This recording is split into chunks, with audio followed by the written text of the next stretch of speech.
Hey, Nab here. So in this video, I'll be breaking down what the raid mode is all about and how it works in the game King God Castle. So what is raid mode, right? So if you go over down here to your alliance tab, it's an alliance mode where you and your alliance members try to form the best team of heroes to try to kill as many bosses as you can as a team. And each boss is very unique in having different abilities and strategies that go with them. And if you kill enough bosses, you'll actually be granted a temporary alliance gold bonus for the season. And the higher you rank, well, higher the gold bonus, right? So once the raid season is over, you have to wait for the next one, right? And you keep on rinse and repeating with the new rotation of bosses. So for the current rotation, you can see here, it's Mage, Greed, Hero, Blacksmith, and then it'll just loop again with Mage, and you keep on doing that. So how long is a raid season? So raids last for 10 days. You can see here at the top here, as of this recording, the raid will end in 6 days and 16 hours.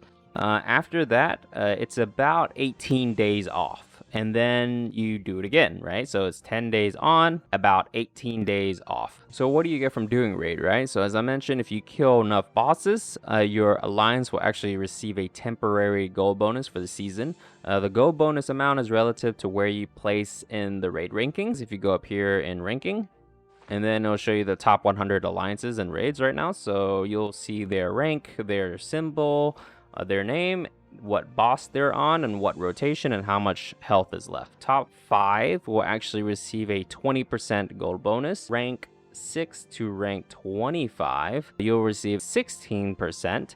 And then for the rest, you only need to get to king rank. So it's this blue border right here, you can see. So this is like a purple for king god. God is red, and then you have king, which is just this blue border.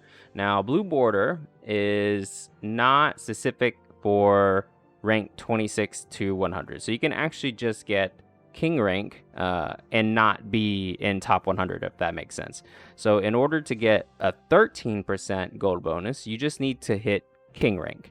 And king rank is 60 bosses, so I believe that is 16-1, I think. So you only have to hit king rank to get that 13% gold bonus. You actually don't have to place in top 100. And then below king rank, you get, progressively lower gold bonus, like 10%, 8, 6, 4, 2, something like that. So if the higher rank that you get during this mode, the higher gold bonus that you'll be rewarded with at the end. So yeah, that's gold bonus. So what else do you get? So aside from the gold bonus, you actually get access to this raid shop. So if you see this icon right here, you actually get this raid specific tokens that you can get by participating in raid, and then you can spend it on some good raid goodies in the shop. So that's pretty good. So yeah, so what bosses are you facing, right? So is there an order? So you actually been seeing it right in front of your face. So you can see the Mage Incarnate boss. And the bosses are actually based on the altar system. I know, it blew my mind when I first found out. So in each raid season, you'll fight 4 bosses in a rotation. So this current rotation, it's Mage, Greed, Hero, and Blacksmith, and then it'll just keep on rotating like that. So when you complete a rotation, like I said, it'll just loop and you'll simply do it again. However, with each rotation, the bosses get higher health and get stronger with new abilities and passives, right? So the bosses will only get more abilities and passives up to a certain extent. After you reach that ceiling, the bosses will just continually get additional health and get beefier, and that's it, right? So you can actually see each respective boss's abilities and passives on their page. So if you see here, Mage Incarnate, and at the bottom you can see their skill that they do. Down here are the extra new abilities and passives that they get as the higher rank that you climb.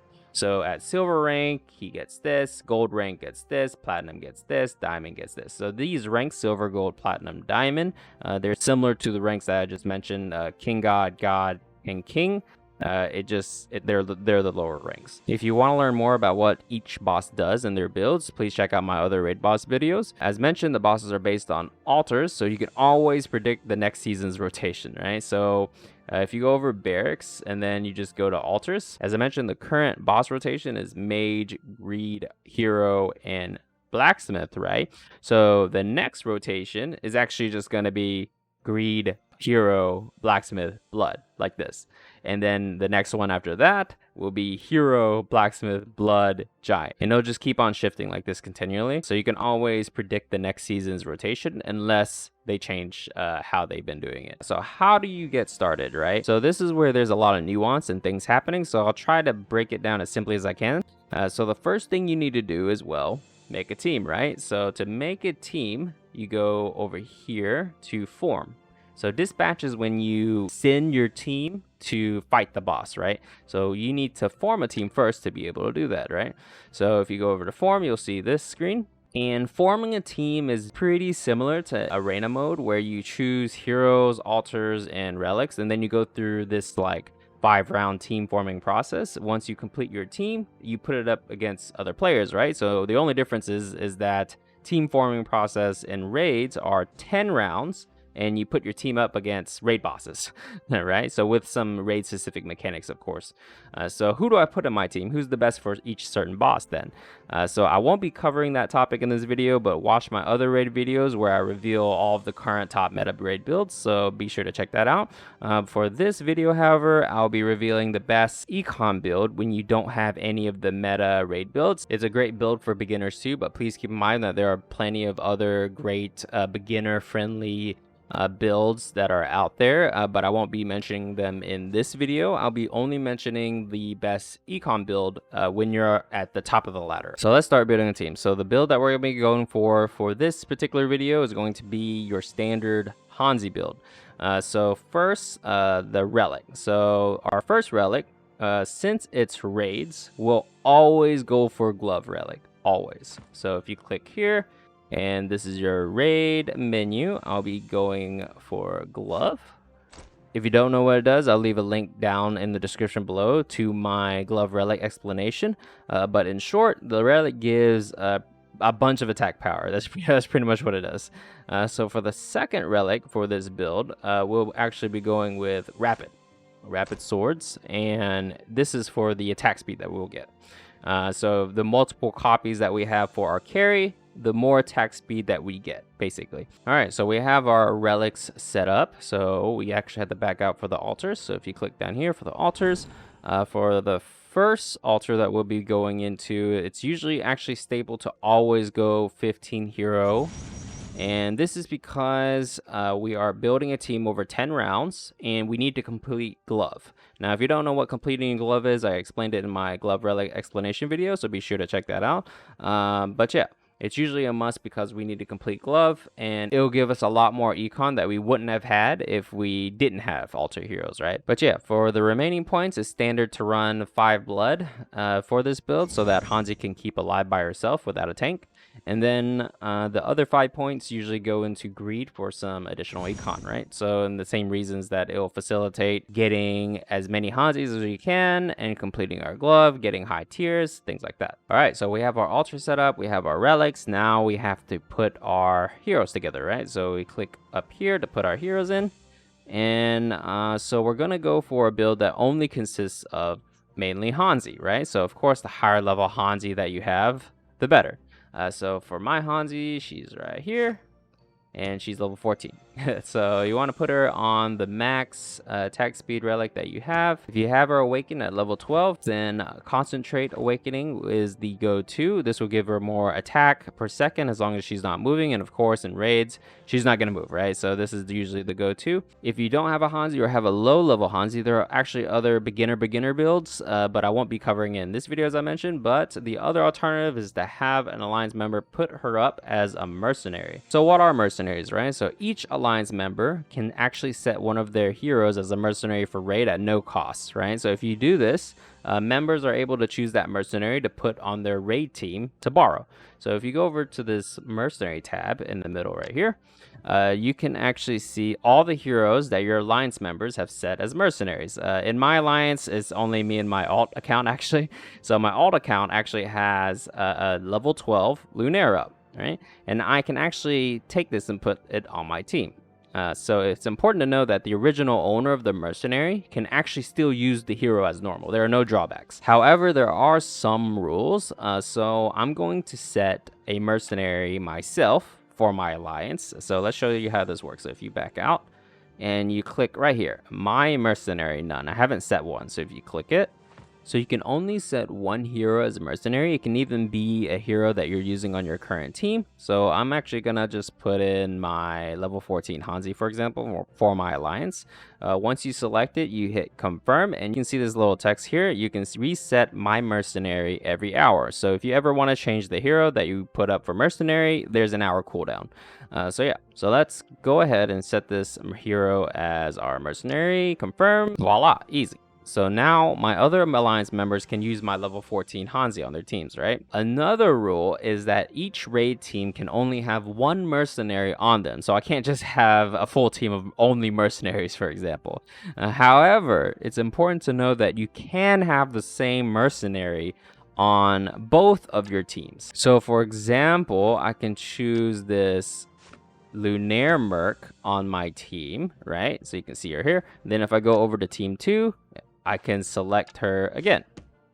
And then you can see that I have a mercenary. I can't put another mercenary on the team. I have to actually switch it. So that's about it for mercenaries. So let's go ahead and start flushing out this build that we have set up. So since I already have a level 14 Hanzi, I don't need to grab a mercenary of it, right? So the build that we're going to go for actually consists of Hanzi only. So the rest of the units on this team, more or less doesn't really matter for this video. So I'm just going to pick some generic heroes to fill in, like Neria, you know, it's okay, doesn't matter. Okay, so another very important rule. I know there are a lot of rules. So the heroes that you use on a team cannot be used on the other team, excluding mercenaries. So for example, if I use my Lunaire on team 1, when I make team 2, I can't use her anymore. However, you can actually bypass this with mercenaries. So for example, I use my personal Lunaire for team 1, and whenever I make team 2, I'll use a mercenary Lunaire instead. So in this case, like this, right? So all of the heroes that you use on your other team will be pushed to the end, and it'll just say using. As you can imagine with this restriction, there's a lot that goes into team planning that I won't be covering in this video. That's another video entirely. So yeah, so this is our build setup. So we'll be going for a complete glove with just Hanzi, tiers 1 to 7. If we have more econ, we'll just put in as many high-tiered Hanzis as we can. So now we actually just have to form it, right? So as mentioned, the process is a little similar to how you make an arena team. For this video, I'll be going through a quick team formation to show you the raid build, as well as to comment on some of the unique raid functions. But keep in mind that I won't be covering the tips on how to form your team. It's actually an entirely different topic, and it has a lot of nuance, actually. So let's go ahead and start forming a team. All you have to do down here is select the team that you want to form that you set up and click form.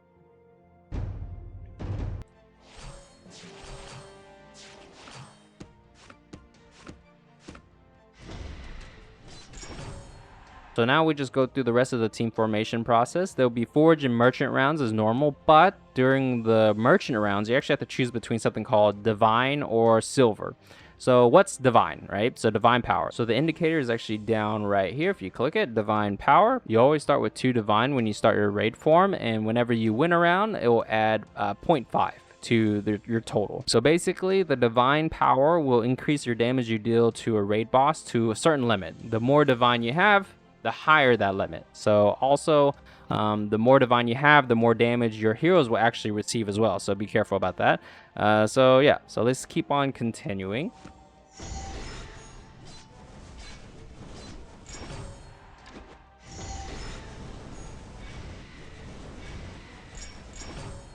All right, so here we go. On merchant rounds, you have to choose between getting more divine power or more silver.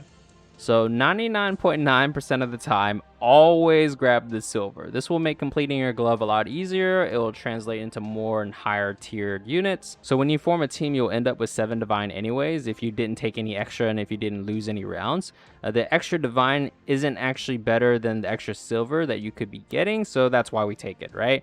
There are actually very niche situations where you would take divine instead, but it's outside the scope of the video, so just know that you almost always just take the silver, right? So yeah.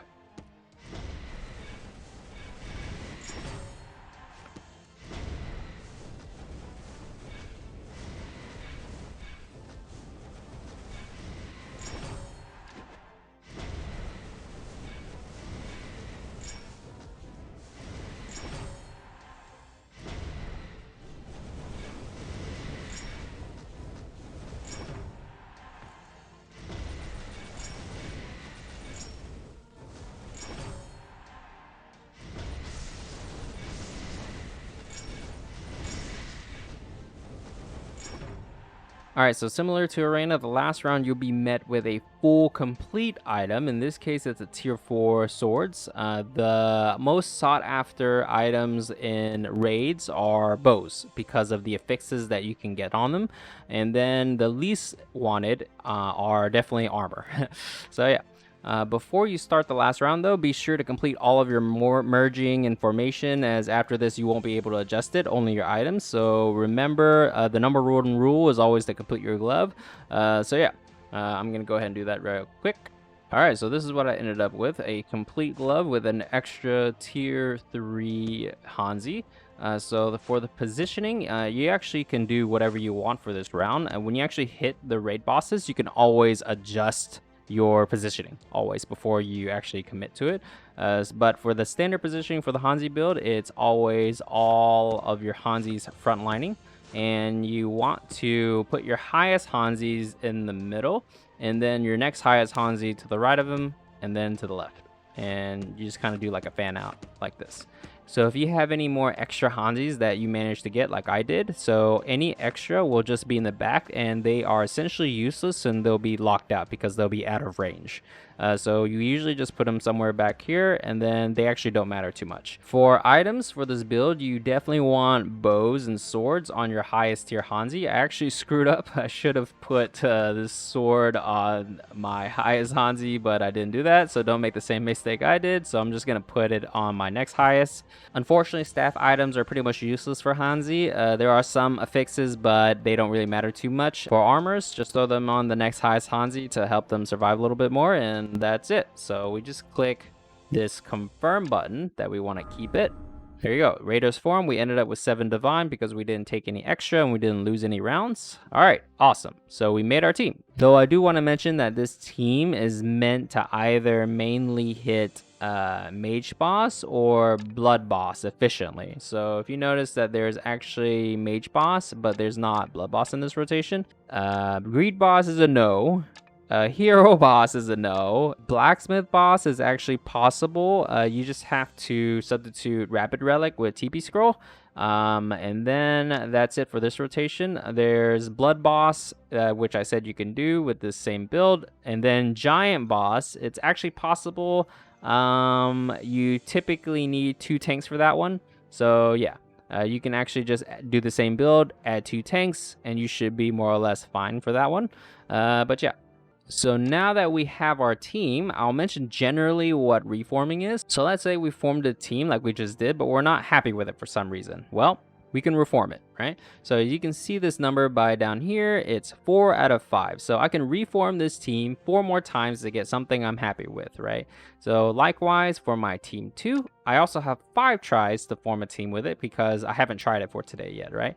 So every day, this number will reset to 5. So when tomorrow comes around, both of my teams reforms will reset back to 5 out of 5, so I can keep on trying for better teams.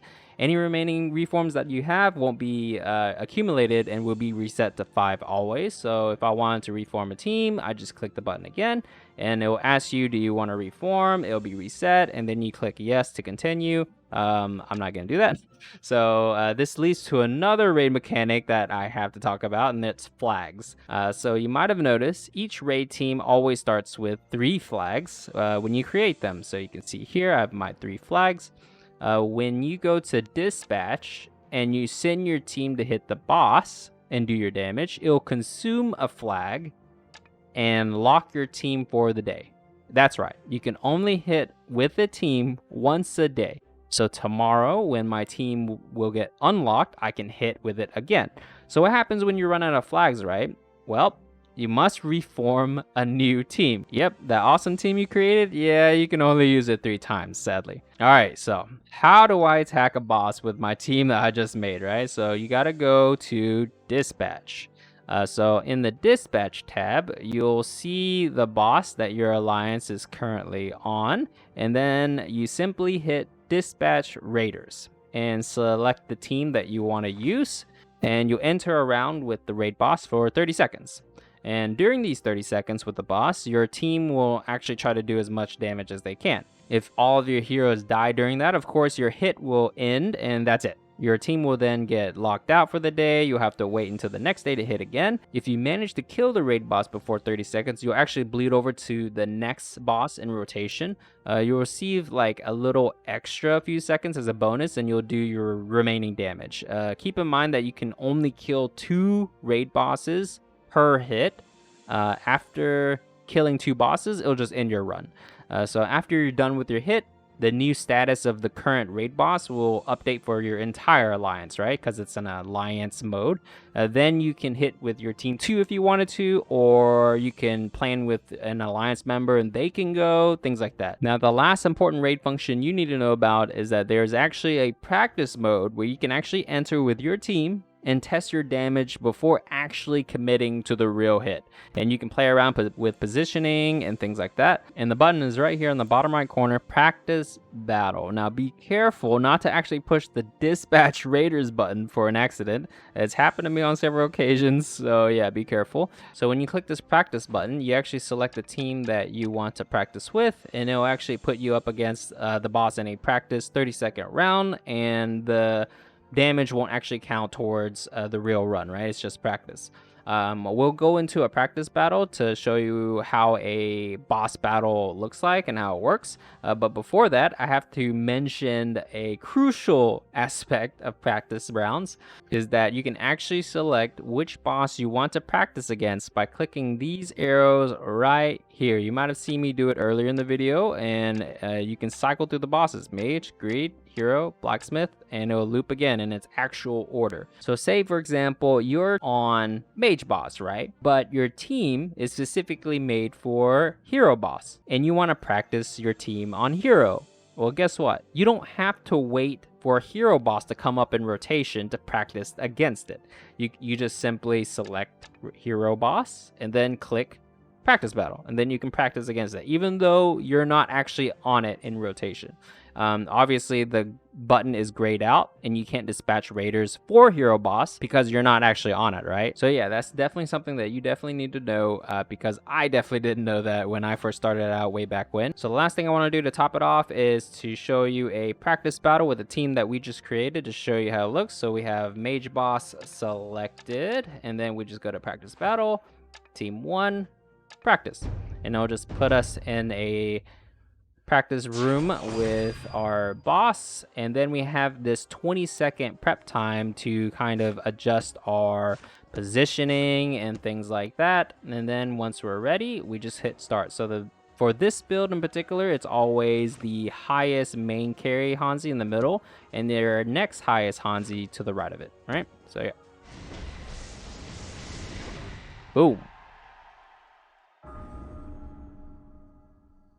All right, so yeah, so this is a practice round, right? So this actually won't count towards the hit towards mage. So as you can see, I can actually still dispatch this team, right? So yeah, and that is it. That's all you generally need to know about raid mode to get started. As I mentioned, there are actually a lot of strategies and nuance that are used in raids, like item prioritization and raid formation, but you'll figure them out over time as you play. As you join an alliance, though, especially a high-ranking one, you'll learn what some of those strategies and nuances are. As I said, the details on what each raid boss does and what the top meta raid builds are that the top alliances use, check out my other respective videos on those as I reveal them all. I couldn't cover every little detail about raids, so leave a comment down below and I'll be sure to answer it. And that's it. Thumbs if you liked it, subs if you loved it, and I'll see you in the next one. Later.